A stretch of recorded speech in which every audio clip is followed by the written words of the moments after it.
The village of Mirali lay tucked between two low hills, a scattering of thatched huts and smoke rising from hearths, yet it carried a quiet tension as though the land itself remembered old wrongs. A traveler approached along the dirt path, his boots stirring the fine ash that still lingered from last night's fire. He had heard stories from nearby settlements of a girl who moved differently, whose presence was both feared and revered. Locals spoke of her in whispers, voices dropping low when her name arose, Sira. They forced her to dance in hot ash, but the ash ate their feet, they said, and the words carried a weight that made the traveler pause. Even the air seemed thick with warning, smoky tendrils curling through the streets as though the earth itself were sighing in remembrance. As he walked into the village, he noticed children peeking from behind doors and women clutching their shawls close. The men, older and more experienced, cast him wary glances, as though anyone unfamiliar might awaken forgotten consequences. Smoke rose from a central clearing, curling around a circle of stones blackened from some long-past ritual or festival. A faint crackle lingered in the air, almost like a heartbeat, a subtle warning of the power that once surged here. One elder, seated outside a hut, leaned forward and spat, muttering under his breath. "Do not step too close to where the ashes lay. She dances still in memory, and the earth remembers those who mock her." The traveler could not see Sira yet, but the villagers' reactions told him enough.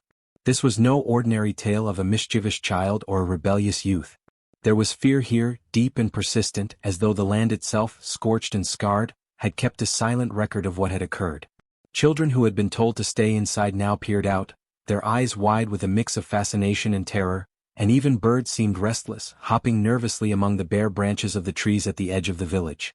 The traveler noticed that even the smallest animals kept their distance from the central clearing, their instincts alert to the lingering energy that hummed faintly beneath the surface. Whispers traveled quickly through the village. A young girl clutched her mother's sleeve. "Did she really dance in the fire?" she asked, voice trembling. The mother shook her head, pressing her lips tight and casting a wary look toward the clearing.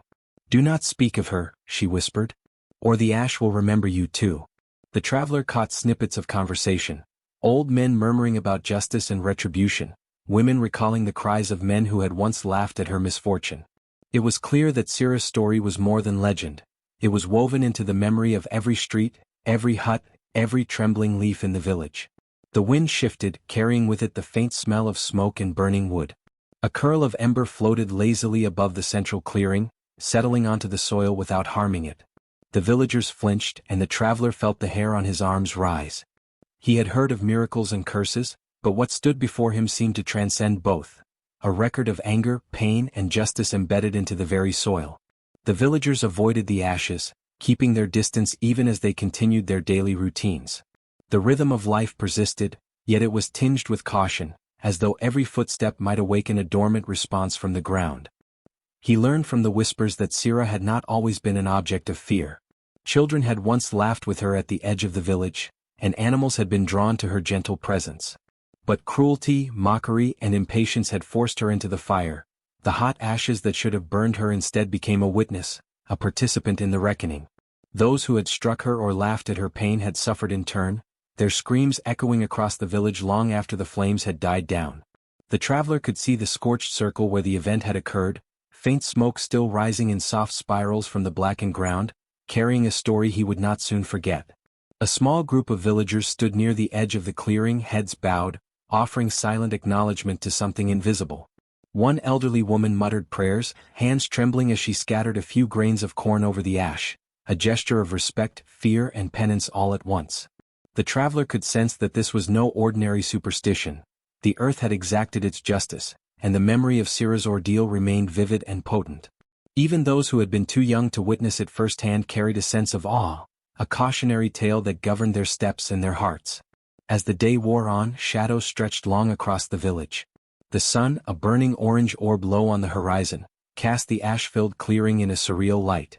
The traveler remained at the edge, observing, listening to the whispers, and feeling the faint tremors beneath his boots.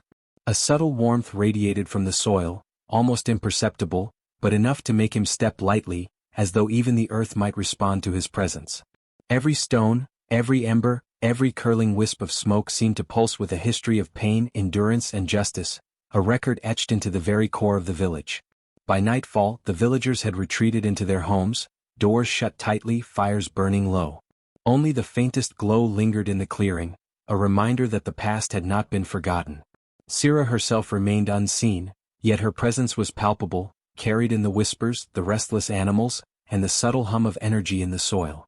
The traveler understood that he had witnessed the prologue of a tale far greater than a single girl, greater than vengeance or cruelty. It was a story of balance, of fire and ash, of justice that transcended human understanding.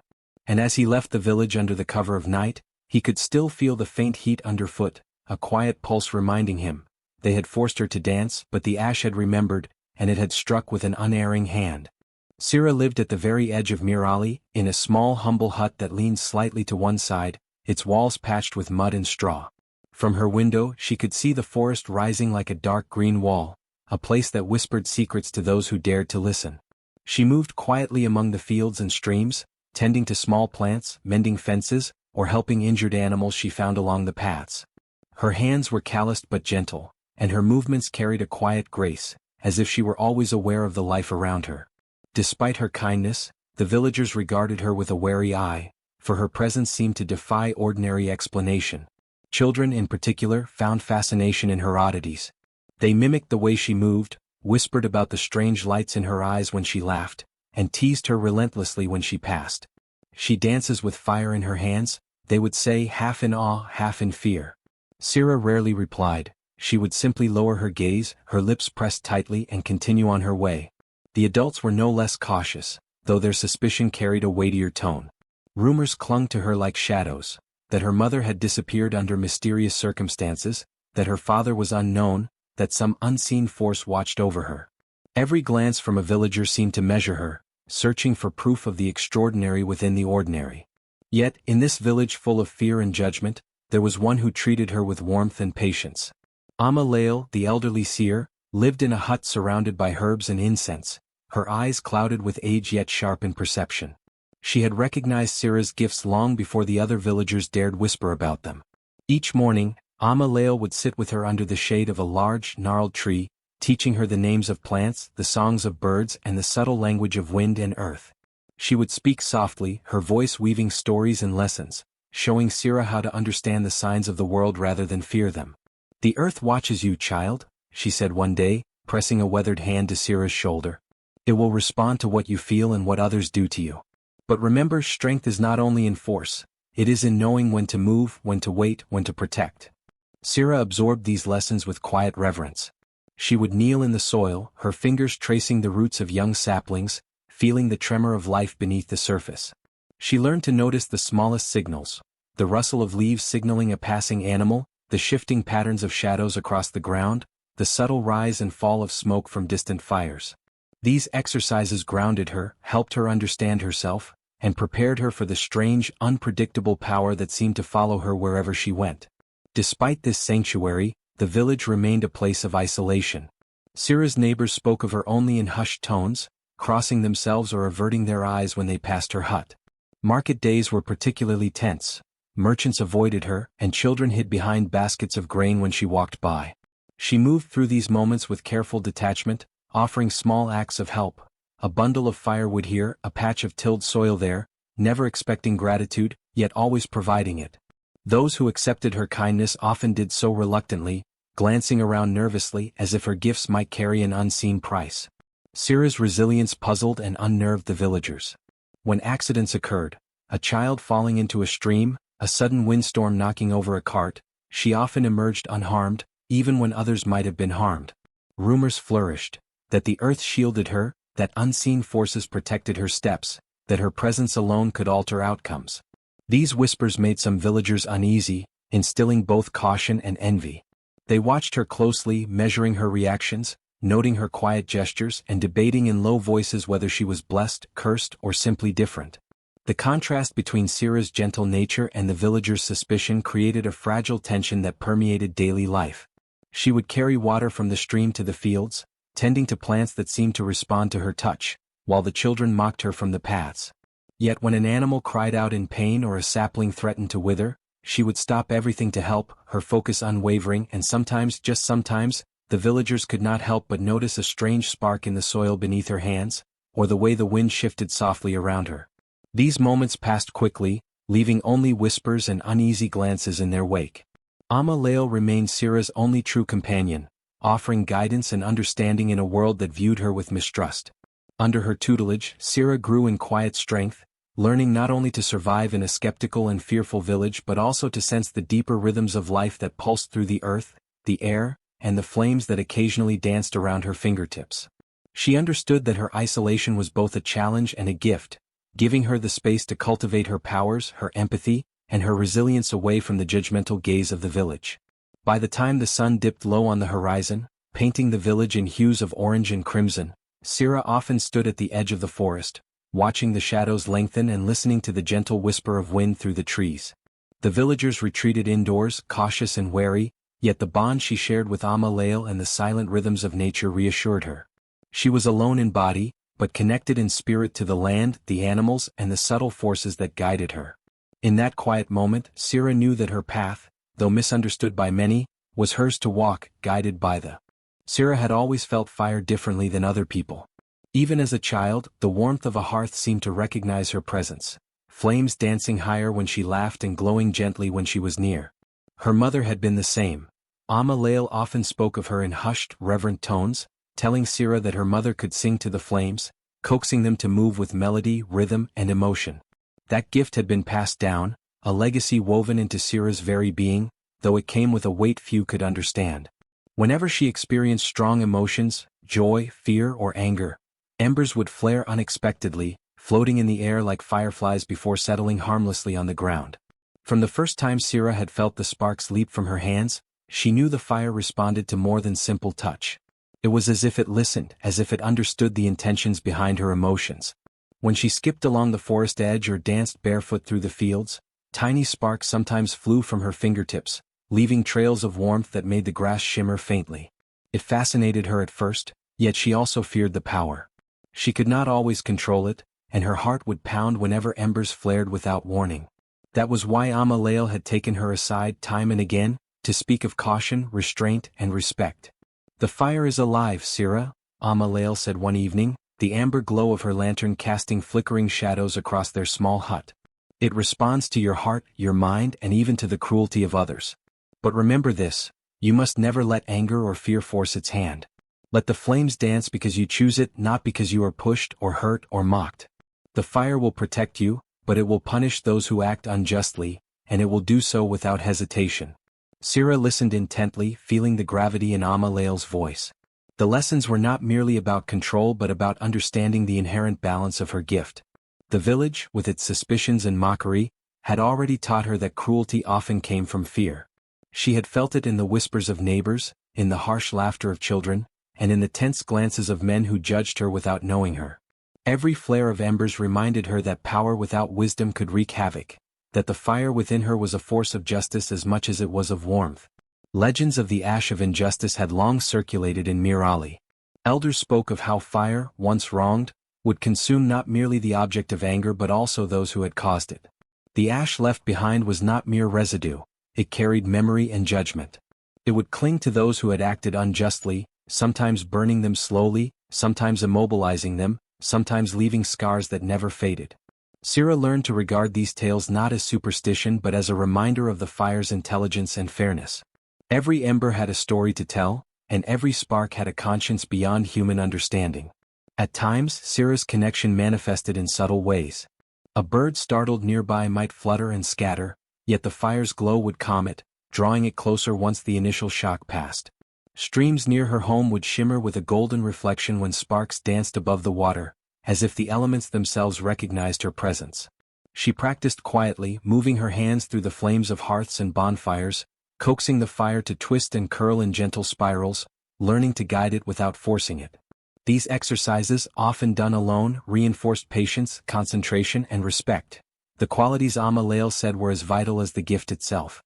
But the power was not only responsive to her emotions, it was also responsive to the intentions of others. When someone approached with cruelty or malice in their heart, the air around Sira seemed to thicken, sparks rising to meet the injustice. She could feel it in the tension of the soil beneath her feet, in the prickling of the wind on her skin, in the subtle dance of flame over the hearth. The legends of the ash that devours the guilty were no exaggeration. Sira had witnessed it in small, controlled ways during her childhood. Once, when a boy tried to trip her near a fire, the embers had leapt suddenly beneath his feet, scaring him into retreat and leaving a mark of caution he would not soon forget. Sira's awareness of this power created a dual sense of wonder and trepidation. She loved the warmth and life-giving aspects of fire, yet she respected its destructive potential. Each day she walked the fine line between caution and expression, learning to navigate her emotions without letting them dominate her actions. She began to understand that her gift was not merely about control over flames but about connection, an intimate relationship with an element that could nurture, protect, and punish, all depending on her intention. Amalael often reminded her that the village's fear was both protective and dangerous. Those who feared what they did not understand could act rashly and sometimes cruelly.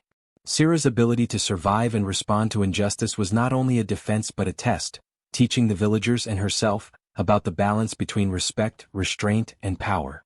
"The fire will guide you," Amalael said, "but you must also guide it. You and the flames are partners, not masters and servants. Remember that, and the ash will protect, not harm, the innocent." By nightfall, Sira would often sit outside her hut, tracing small patterns in the dirt with her fingers, the faint glow of embers rising to meet her movements. The air smelled faintly of smoke, warm and comforting, and the first stars appeared overhead.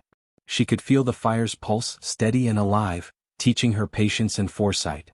Legends of the ash of injustice were no longer distant stories, they were lessons written into the very core of her being, guiding her as she moved through the village and the world beyond. Sira understood now that her gift was a responsibility, a bridge between human emotion and elemental justice, and that her journey had only just begun. The village festival had arrived with all its colors, music and the smell of roasting food. Children ran in circles, carrying small bundles of flowers and laughing, while vendors called out from their stalls, hawking bright cloths and sweet treats. Sira remained at the edge of the gathering as she always did, watching quietly. Her presence had long been a subject of both fascination and fear, and on this day, it drew the attention of Kimo, a brash youth with a reputation for cruelty and a hunger for attention. He had grown impatient with whispers and the cautious respect villagers afforded her. He wanted spectacle and Sira, for no fault of her own, became his target. Kimo gathered a few men, mostly younger villagers who looked to him for guidance and validation. "Let's see what the fire girl can do," he sneered, brandishing a stick for emphasis. His companions laughed, echoing the bravado of youth untempered by wisdom. "We'll make her dance for us," Kimo continued, his voice laced with mockery. "Barefoot in the ashes just like the stories say. Let's see if she's as strong as she claims." Their excitement was palpable, a mix of nervous anticipation and the thrill of cruelty. The central clearing had been prepared for the festival, with ashes from previous fires forming a dark circle where dancers traditionally performed.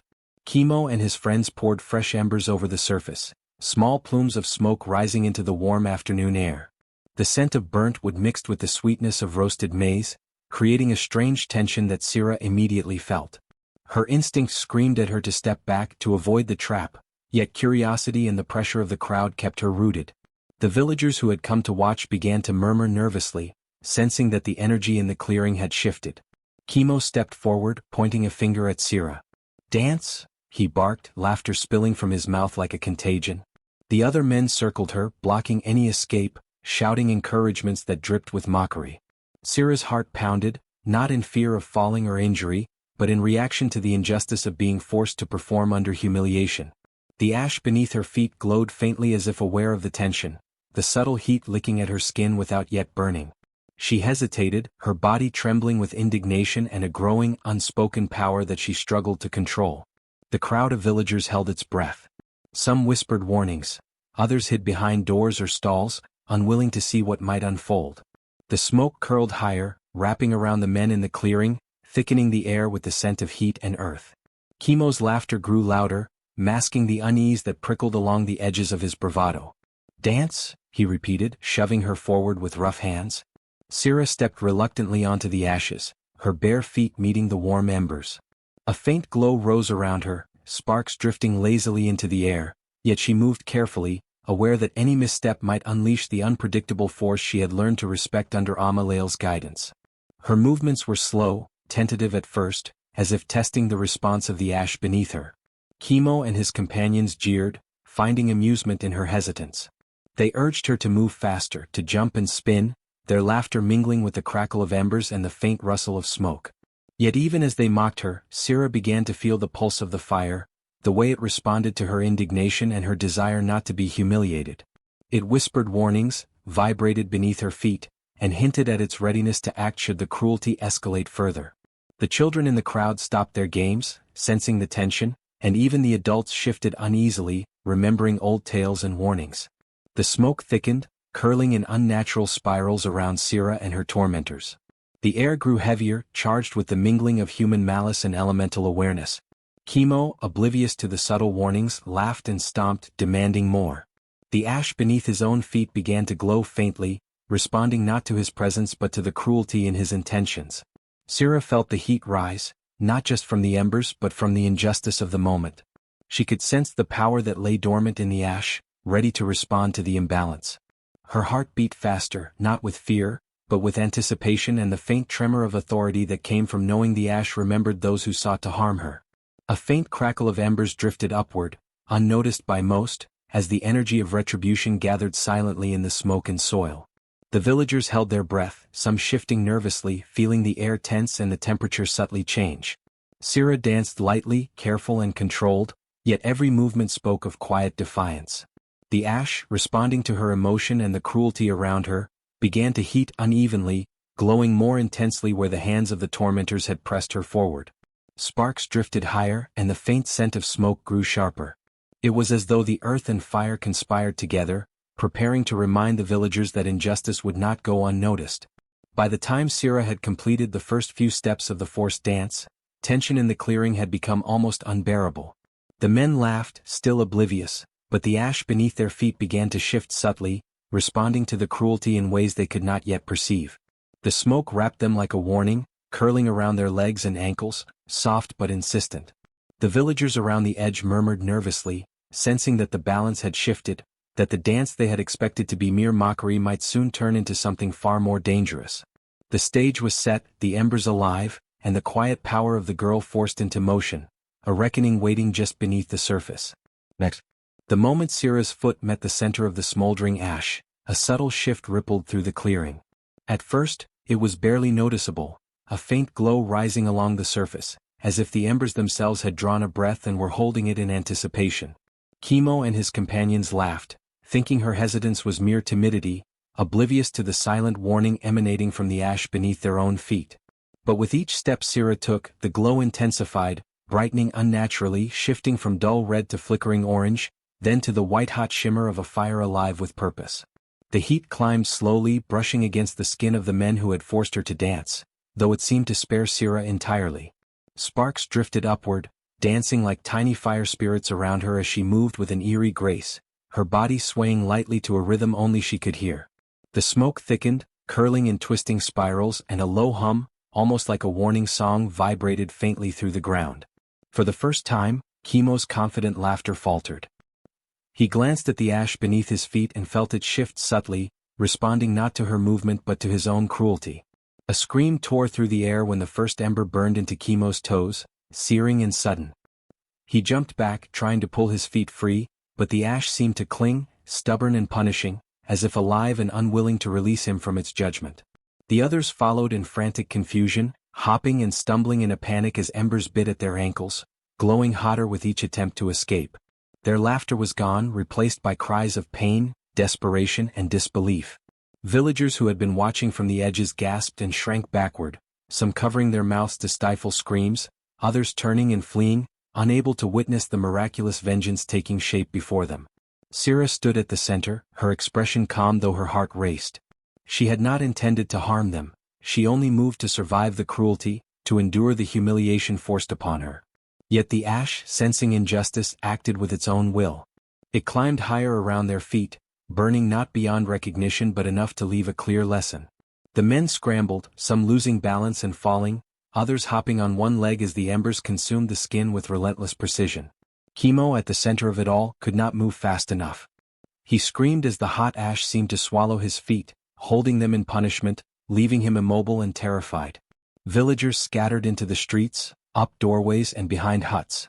Some prayed, some wept, some shouted for the men to be freed, though they knew deep down that the flames and ash were not entirely under anyone's command. Mothers clutched their children and urged them to look away, fearing not only injury but the power they had glimpsed in the girl and the responding ash. Even the wind seemed to shift, blowing smoke across the fleeing crowd as though carrying a message. Cruelty has consequences, and the land, the fire, and the ash remember. Syrah's gaze swept over the scene. She felt a tremor of sorrow for the pain inflicted, even though the punishment was just. She could sense the heat rising in the ash, the pulsing energy that had gathered around her, and she felt a strange connection to it, as if the embers were extensions of her own intent, yet alive in their own right. Each scream and cry carried the echo of cruelty, and each response of the ash reminded her that the world was balanced not only by human hands but by forces older and wiser than the villagers could comprehend. Chemo's companions fared no better. They stomped and jumped, desperately trying to escape the pain, but the ash clung stubbornly, burning, blistering, and marking them with visible reminders of their actions. Some fell to their knees, weeping and begging for mercy. The villagers watched, awe and terror mingling in their hearts. Some had once doubted the legends, laughed at the warnings, but now the reality was undeniable. The ash had acted as it was said to do, devouring injustice and protecting the one wronged. As the cries continued, the clearing itself seemed to shift subtly, the embers curling around Syrah without harming her, guiding her movement as if she were the center of a ritual performed by the land itself. Smoke wrapped around her like a cloak, carrying faint scents of charred wood and earth, rising toward the sky in twisted, elegant shapes. The villagers, unable to resist the pull of fear and reverence, slowly realized that Syrah's power was not merely legend. It was tangible, alive, and uncontrollable by human hands.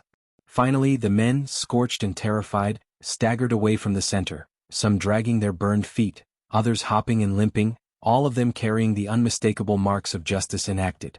The clearing was still, the smoke rising lazily now as if exhausted from its work. Villagers who had fled began to peek out cautiously, whispering in low voices about the miracle they had just witnessed. Even from the periphery, the hum of energy in the ash could be felt, a lingering presence that demanded respect and obedience. Syrah, untouched, took a deep breath, feeling both relief and the weight of what had occurred. Her connection to fire, inherited from her mother and nurtured under Amaleil's guidance, had manifested in ways both miraculous and terrifying. The ash, alive with justice, had defended her without question, punishing cruelty and restoring balance to the moment. The villagers, scattered and wide-eyed, now understood fully the power that lay quietly within the girl they had once mocked. From that day forward, the stories would no longer be whispered as tales of exaggeration. They would be remembered as warnings of the girl who danced in ash, and of the ash that never forgot the cruelty it had witnessed. The clearing was quiet now, except for the faint hiss of cooling embers and the occasional crackle as remaining sparks died into ash. Chemo and his companions had staggered away, their feet blistered and blackened, some limping, some too afraid to move without assistance. Villagers rushed forward in a mixture of horror and panic, helping the injured into nearby huts. Mothers clutched children, fearing the lingering heat in the air, while men and elders tried to assess the damage, faces pale with shock. Fires had not spread, yet the injuries were severe. Some of the men would survive with care, but a few were not so fortunate. Burns deep enough to leave scars, infections that would claim lives in the coming days, and a lingering fear that would haunt them long after the flesh healed. Whispers spread quickly, growing louder and more urgent with each retelling. Some villagers called Syrah a witch, a dangerous being whose very presence invoked harm. They questioned whether she had intentionally summoned the flames and ash to punish the men, and whether her power might extend beyond the clearing. "She is not like us," they muttered, shaking their heads and avoiding eye contact with the huts where the injured writhed in pain. Others spoke with awe, suggesting that she might be a protector, chosen by the earth or some higher power to punish wrongdoing and guard the innocent. Fear and reverence mingled uneasily, coloring every glance cast toward the outskirts of the village where Syrah's home stood. Amaleil, seated among the villagers and the injured, raised her voice to quiet the murmurs. "She is no witch," she said firmly, voice trembling with authority and emotion. "The ash does not act without reason. It punishes cruelty, injustice, and malice. Chemo and his companions brought this upon themselves. The girl did not call this fire, it arose because of the wrongs done to her. You would do well to remember that the earth, the fire, and the ash do not forget, and they do not lie." Her words hung in the smoky air, a stark contrast to the frightened whispers of those around her. Some villagers nodded slowly, though many remained unconvinced, caught between fear and the awe inspired by the clear demonstration of power they had witnessed. Sira herself was nowhere to be seen. She had retreated silently, slipping past the huts and over the low fences that marked her modest dwelling. Her bare feet made no sound as she entered the shadowed edges of the surrounding forest, where light filtered through thick branches and the undergrowth muffled her movements. She did not look back even when the faint cries of the villagers reached her ears. She did not feel triumph or malice, only the weight of what had occurred and the subtle tremor of justice fulfilled. The forest welcomed her, its cool shade a balm to the heat of the ashes and the tension of human eyes. As she walked deeper, Sira reflected on the duality of her gift. Fire could nurture and warm, but it could also punish and protect. Today it had acted without direction, responding purely to the cruelty inflicted upon her. She understood now more than ever the responsibility she bore, to control the power within her, to respect it, and to avoid letting anger or vengeance dictate her actions. Her retreat into the forest was both a means of protection and a step toward understanding. She needed distance from those who feared her, from the whispers that could poison hearts, and from the potential for further injustice that might provoke the ash again. Back in the village, the aftermath was palpable. The clearing bore the marks of the event, blackened ash still warm in spots, faint trails of sparks that had danced and died, and footprints of the men now scarred and blistered. The villagers avoided the center, walking around it as though it were sacred ground, whispering prayers or murmuring apologies for acts they had not committed. The balance between fear and respect shifted subtly. Some would no longer mock Sira, some would speak of her with awe, and some would leave offerings at the edge of the forest, hoping to appease powers beyond their understanding. Even as Sira disappeared into the woods, the village could not forget. Night fell, and with it came the silence of contemplation, punctuated only by the occasional crackle of embers cooling in the ashes. Rumors spread further. She was a witch, a protector, a child of fire, a conduit of the earth's judgment. Stories would be told for generations, some embellished, some cautious, all carrying the memory of what had occurred. The villagers had witnessed firsthand that cruelty could not go unpunished, and that the girl they had sought to humiliate possessed a power both fearsome and just. Ama Leal remained a solitary figure in the clearing, tending to the injured and offering comfort where she could. She knew that Sira's disappearance was temporary, a necessary retreat for the girl to understand and grow into her gifts. She is the fire and the ash, the seer murmured to herself, a force that honors the innocent and punishes the unjust. We would do well to learn from her, even in absence. Her voice, though quiet, carried conviction and the reassurance that the story was far from over. The forest beyond awaited Sira, and within its shadowed depths she would find both solitude and guidance. By the time the villagers had returned to their huts, whispers had turned to cautious discussion, and the injured had been tended as best as they could manage. Yet the fear remained, simmering just below the surface, a reminder that power once glimpsed could never be unseen. Sira had vanished, but her presence lingered, embodied in the ash, in the smoke, in the stories that would ripple through the village for years to come. She had learned the limits and responsibilities of her power, and the village had learned that cruelty has consequences, and that the earth, the fire, and the ash never forget. Sira walked for days after leaving the village, her bare feet carrying her through dense forests and over rocky hills. Each step took her further from Mirali, further from the whispers and fearful glances of villagers who had once tried to humiliate her. The forest was a sanctuary of shade and quiet, the air thick with the scents of moss, damp earth and distant flowers. But as she moved deeper she could feel a pull guiding her, a subtle warmth in the air, a hum beneath the soil that whispered of volcanic plains and hot springs hidden beyond the hills. Her instincts told her that this was where she would learn, where the fire within her could be understood rather than feared. Eventually she emerged into a vast expanse of volcanic terrain. The ground was blackened in places and steam rose from fissures in the earth. Pools of water shimmered with heat, reflecting the glowing embers of nearby vents. The smell of sulfur was strong, yet invigorating, and Sira felt an immediate connection to this land, as though it had been waiting for her. She knelt by one of the shallow pools, dipping her fingers into the warm water, feeling the pulse of the earth beneath her. Here, away from human eyes, her powers could emerge freely, and she began to experiment. Flames flickered when she exhaled deeply, sparks danced when she moved her hands in deliberate gestures, and the ash beneath her feet glowed faintly in response to her emotions. The days and nights that followed were a blur of discovery and practice.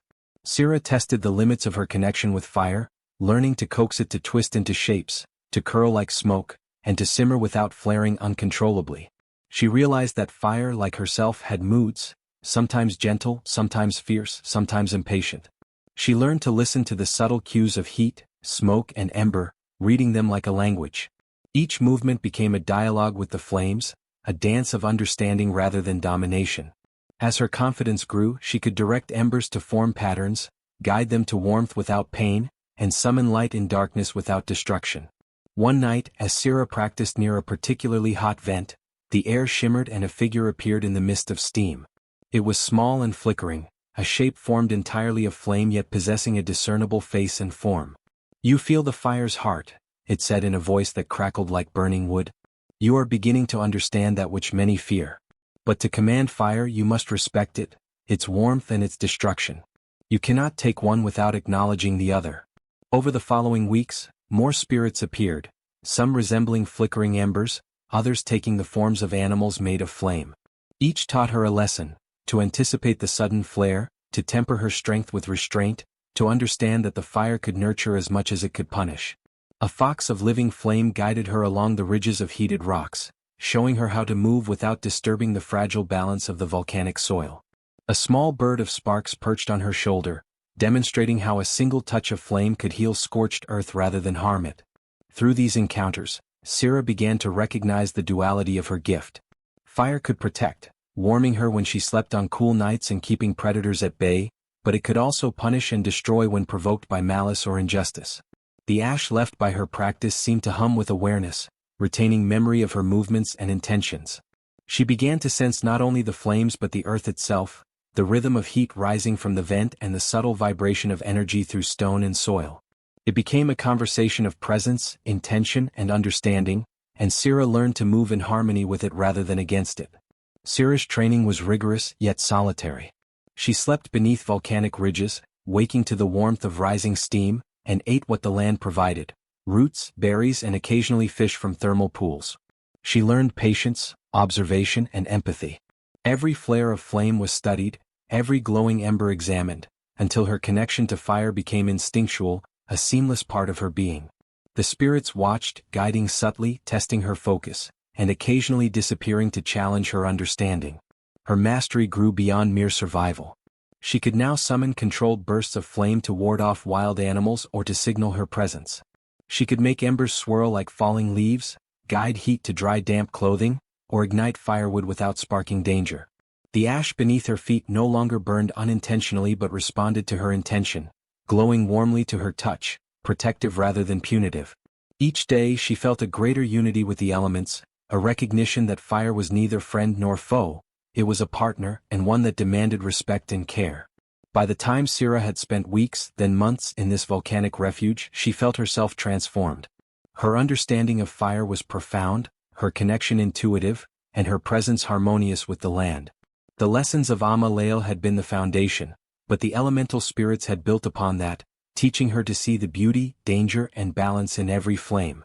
She was no longer just a girl from a fearful village. She was a student of fire and earth, attuned to the rhythms and moods of the elements, ready for whatever awaited her next.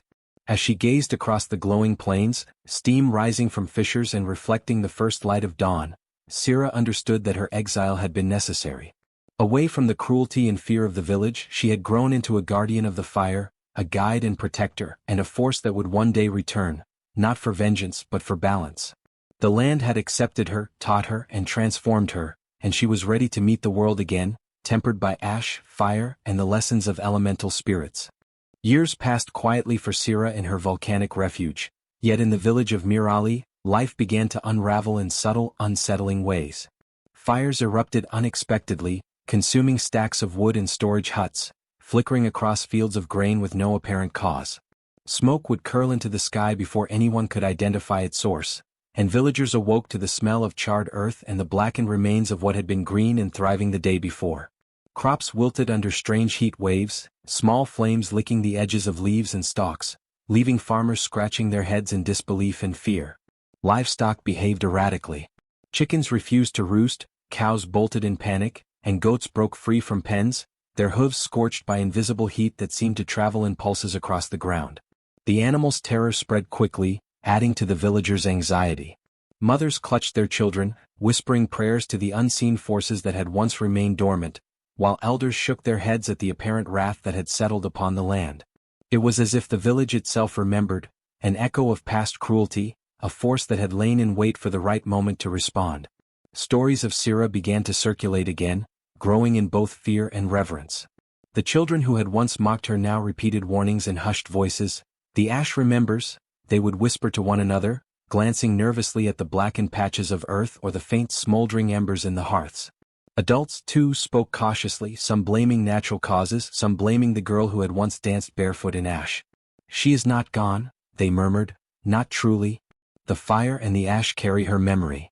These whispers, half belief and half curse, grew into an undercurrent of superstition that colored every daily task in the village.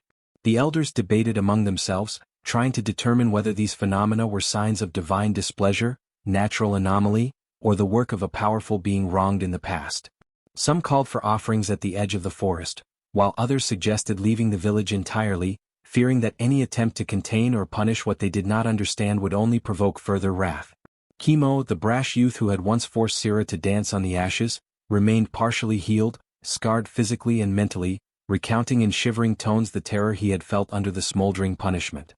His experience became a cautionary tale, a living reminder of the consequences of cruelty. Villagers who had once been skeptical of the old seer, Ama Lael, began to reflect on her warnings. The elderly woman had always spoken of balance, of restraint, and of the ash that punished injustice. Now, as fires erupted mysteriously and crops failed despite their efforts, many began to realize the truth in her words. The girl of the ashes had not vanished without purpose. Her power lingered, observing, responding, and correcting in ways beyond mortal comprehension. The notion that the land itself remembered, that the ash retained memory of injustice, became a quiet mantra among the fearful. Despite this growing tension, no one ever saw Sira again during those years. She remained hidden in her volcanic refuge, mastering her connection to fire and ash, her presence known only through the effects of her power in the village. Villagers speculated endlessly about her whereabouts, that she moved with the wind, that her shadow flitted along the forest edge, that she could appear in a gust of smoke or a flare of flame. The mystery of her exile added to her legend, making her both feared and revered. Parents would warn misbehaving children to behave, invoking Sira's name as a spectral enforcer. "Dance carefully or the ash remembers." Even natural phenomena seemed to bend in acknowledgement of her power. Small tremors accompanied some of the sudden fires, soil shifting faintly as though the earth itself were reinforcing the warning. Animals avoided certain areas of the village, grazing further from the blackened patches, sensing danger in ways that humans could not understand. Each event was subtle yet unmistakable. Sira's influence, though unseen, shaped the land, enforcing balance and reminding the villagers of the consequences of cruelty. The years of silence transformed Sira in ways the village could never witness. Her understanding of fire deepened, her connection to ash strengthened, and her control over the elements became more intuitive. Every ember she coaxed into the air, every plume of smoke she guided, was informed by patience, respect, and the lessons of elemental spirits she had encountered in her exile. While the village lived in uneasy fear, she honed her ability to blend punishment with protection, understanding that justice need not be cruel but must be inevitable. By the time the villagers dared to speak openly of her again, the legend of the girl who danced in ash had grown into a cautionary tale spanning generations. Fires, scorched crops, and frightened livestock were reminders that the past was not forgotten, that the ash retained memory, and that cruelty had consequences far beyond human comprehension. Parents used her story to instill respect and caution in their children, while elders nodded solemnly, recalling Ama Lael's warnings. The village existed in a delicate balance of fear, superstition, and reverence, all dictated by the unseen presence of the girl who had learned to command the fire and the ash, a force both just and inevitable. Years after her exile, Sira's presence began to manifest in ways both subtle and undeniable. She did not return openly at first. Her movements were felt rather than seen. Crops that had withered under mysterious heat suddenly revived overnight, their leaves glistening with dew and faint traces of ember-like warmth. Streams that had run low swelled slightly, shimmering with a subtle golden glow. Villagers whispered in awe and fear, sensing the guiding hand of the girl who had once danced barefoot in ash. Some claimed to see faint flickers of fire in the periphery of their vision, shadows that vanished when approached, and ash patterns left in strange but deliberate formations near fields, hearths, and paths. Sira's influence varied with circumstance, her powers tempered now by patience and understanding. When cruelty arose, men plotting violence, children mocking the weak, the ash would appear subtly, scorching hands or scorching the ground beneath their feet, delivering a clear but measured lesson. Yet she also showed mercy. Families who struggled, whose hearts were pure, often found their crops flourishing, their homes protected from fire, and their animals calm. Her presence became a force of balance, a demonstration that punishment was not arbitrary, and that kindness and justice could coexist. The villagers learned to interpret her signs. A spiral of ash on the ground, a small flicker of embers at dusk, or the sudden warmth of a hearth could all indicate Sira's attention. Some of the elders began recording these events, noting which actions provoked punishment and which were rewarded, teaching the younger generation about the consequences of behavior, the importance of compassion, and the ever-watchful presence of the girl of the ashes. Fear remained, but it was tempered by reverence and understanding. Sira's story became a living legend, a reminder that justice could be both immediate and measured. One day, a particularly harsh drought struck the village. Crops withered and livestock grew restless, and Chemo's descendants, who had inherited not only his land but also his arrogance, attempted to force laborers into harsh conditions, ignoring warnings from neighbors. That night, Sira's intervention was unmistakable. Ash spiraled across the fields, moving in intricate patterns that prevented further destruction. Small flames rose without harming anyone, creating warmth and light that nurtured plants and guided animals safely to water. When the villagers awoke, the land had been restored, fertile and glowing with life. The message was clear: cruelty would not succeed, but care and respect were rewarded. Though she remained largely unseen, some villagers claimed to have glimpsed her form, standing on the forest's edge or gliding across volcanic plains. Her hair flickered like ember, her eyes glinting with the fire within her, and her movements were graceful, deliberate, almost ritualistic. Children would leave small offerings of flowers or woven ash patterns near the forest, hoping to earn her favor or to witness the quiet miracle of her presence. Villagers treated these gestures with solemnity, recognizing that Sira's power was not a toy for amusement but a force that demanded awareness and respect. In some retellings, Sira returned fully during festivals or times of need, stepping into the village with the same quiet grace that had defined her earlier life. Her bare feet left trails of harmless, glowing ash, patterns that danced and shifted as she moved. When she passed, fires lit without danger, water shimmered with warmth, and animals approached without fear. Yet those who sought to harm, deceive, or mock her again found themselves subtly punished, tripping over ash, feeling the heat beneath their feet, or seeing flames respond to their malice. Sira had become both guardian and judge, embodying the dual nature of her gift, mercy tempered by justice. The villagers grew to understand that Sira's presence was not fleeting or whimsical. Her powers were now fully controlled, honed through years of exile, training, and communion with elemental spirits. The ash remembered, but it also listened. The flames judged, but they also nurtured. Through her interventions, the village learned humility, respect for both human and natural forces, and the lesson that cruelty begets consequence while compassion fosters protection. Even skeptics, once dismissive of legends, began to leave small offerings and speak her name with reverence, acknowledging the undeniable truth of her influence. Stories of her presence became intertwined with the cycles of the village. Children grew up with the knowledge that Sira watched, invisible but present, guiding their lives and the land. Elders recounted the tale of the ash, teaching lessons of morality, empathy, and courage. And through it all, Sira moved unseen, a force of balance, her power no longer a source of fear alone, but a living, breathing testament to the harmony of restraint, understanding, and elemental justice. By the time the villagers fully grasped the magnitude of her control and the depth of her power, Sira's legend had matured into something enduring. She was no longer just the girl who danced on hot ash. She was the guardian of fire, the judge of cruelty, and the protector of those innocent and kind. The ash, once a tool of vengeance, now symbolized the balance between punishment and mercy, a tangible reminder that justice could be precise, deliberate, and ultimately benevolent when wielded with wisdom. The wind carried a faint scent of smoke across the village as rumors of Sira's return began to spread. In the first version of her reckoning, the bittersweet telling, she appeared quietly at dawn. The villagers woke to see her walking through the fields, bare feet leaving trails of glowing ash that did not burn but instead enriched the soil. Crops, wilted and parched from months of drought, perked up immediately, leaves unfurling and stems straightening.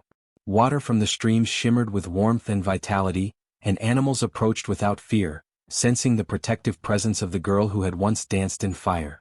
Flowers bloomed along the paths she crossed, their petals luminous as if kissed by her power. Sira's eyes, calm and serene, reflected no malice, only understanding. After ensuring balance and restoration, she vanished quietly, leaving behind a fertile land and a village that would remember her kindness and wisdom for generations. In the tragic variation, the villagers' fear and hubris got the better of them. Believing they could control her or end her influence, they attempted to trap her, setting nets and arranging fires to corner her. Sira, perceiving their malice, allowed the ash and flames to rise in righteous fury. Fire leapt from the hearths and smoldering embers swirled into a storm, engulfing the village in roaring flames and scorching ash. Buildings collapsed, fields were consumed, and livestock fled in terror. The villagers who had underestimated her power were driven out or trapped by the relentless heat and ash. By dawn, the village was abandoned, overgrown with charred roots and encroaching wilderness, a testament to the consequences of cruelty and arrogance. The once familiar paths now bore only scorched remains, a stark reminder of the girl who commanded fire and ash. In the mysterious telling, Sira did not appear directly. A child wandering near the edge of the old village stumbled upon glowing embers that moved as if alive. The ash swirled lightly around their feet, forming tiny spirals and shapes that seemed intentional, deliberate. The child watched in awe as a faint warmth enveloped them, a silent communication that both comforted and cautioned. When they returned home, their small hands carried traces of ash that shimmered faintly in the morning light. Whispering the words they felt in their heart, the child repeated Sira's warning, "Do not force the fire, respect what burns." This version left the village with awe, a sense of wonder, and a lingering respect for the unseen presence that maintained balance, teaching the lesson that power could guide, punish, and protect without ever being fully visible. All three variations carried a central truth. Sira's gift was inseparable from justice, mercy, and respect. Whether she returned to heal, to punish, or to remain a mysterious presence, the legacy of the girl who commanded ash and fire endured. Villagers would tell the stories to their children, cautioning them to honor the elements, to act with kindness, and to never underestimate the consequences of cruelty. The ash, once a symbol of punishment, became a living memory of balance and wisdom, its trails and embers whispering the eternal lesson that fire, like justice, must be handled with care and respect. The village, regardless of the ending, carried the mark of Sira's influence. In the bittersweet version, her footsteps became sacred paths of renewal. In the tragic version, the ruins served as a warning etched in scorched earth and abandoned walls. In the mysterious version, the faint movements of embers and ash ensured that her presence lingered, unseen yet undeniable, teaching vigilance, humility, and reverence. Children learned to watch for signs, elders spoke of her influence with measured tones, and every flicker of flame or swirl of ash reminded all who saw it that power wielded with intention could heal or destroy, protect or punish. Sira's endings, though different in consequence and scale, all converged on a single lesson. Justice and power are inseparable and both require wisdom. Whether returning to bless the land, unleashing destruction on those who sought to control her, or remaining unseen yet unmistakable, her actions reflected the duality of her nature and the elemental forces she commanded. Each village tale emphasized the necessity of respect for one another, for the elements, and for the balance between mercy and judgment. Even as generations passed, the legend of Sira endured. Travelers spoke of the girl who danced in ash, of flames that punished injustice, and of embers that carried memory. Festivals included quiet remembrances of her deeds. Villagers left small offerings at the edges of forests or near smoldering hearths, and the children grew up knowing that fire was alive, conscious, and deserving of respect. The girl of the ash became timeless, her presence etched into the land and the hearts of those who understood the lessons she imparted through both destruction and grace. In the end, whether through direct intervention or subtle guidance, Sira ensured that the world remembered. Cruelty is never without consequence, mercy has its place, and the forces of nature, fueled by intent and injustice, are always watching. The ash, warm and alive, carried her story across time, a living testament to the girl who could command fire, enforce justice, and teach the delicate balance between power, restraint, and respect.